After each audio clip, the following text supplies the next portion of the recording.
kalpatan nyuwun bumi samudra pangsami mboten nginten bilih pukulun ing lenggahi kang wayah putu kula pun sediwa kulun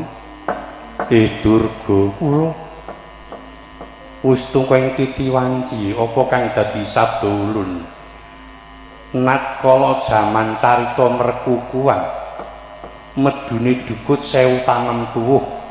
kita nyamudana dadi suket kejawan satemah kita anggeguyu tingkah laku ulun saengga ulun nyepatani kita dadi raseksi ulun wis angabdo luar saka dosa luar saka kaluputan yen kita wis diruwat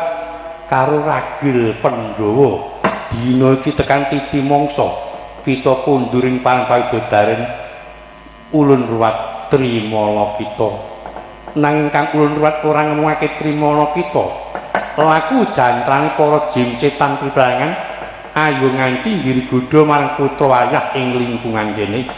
kudu kita gawa bali kita tundung bali ana pasetran Gandamani kita pasrahna marang si Permoni Mbak Ayune Bathara Kala oh iki ing angka loro Bathara Kala mbuya kena ngganggu gawe bocah Sukerta ingkang wis rinuat marang traing dalang sejati amarga iku yen nganti dibacutake Bathara Kala bakal nampa sengkala oh ibadi kula iso aget ngendikanipun pukulun tandha tengaranipun menapa golek ana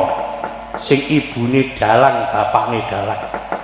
iku turun dalang sejati nek ning dalang iso mayang iku bisa uga mesti nebu dalang dolanan wayang oh iya matur sembah lajeng kepareng ingkang rayi nyuwun dipun sanani pukulun supados enggal saged rinuat trimangkun ngrek mapano ulun bakal ngurat marang jeneng kita kumra ing para wadyabala jim kang sanyaketi pindha tebuyau sauyun hanya keti mangsang Pandya Bathai Durga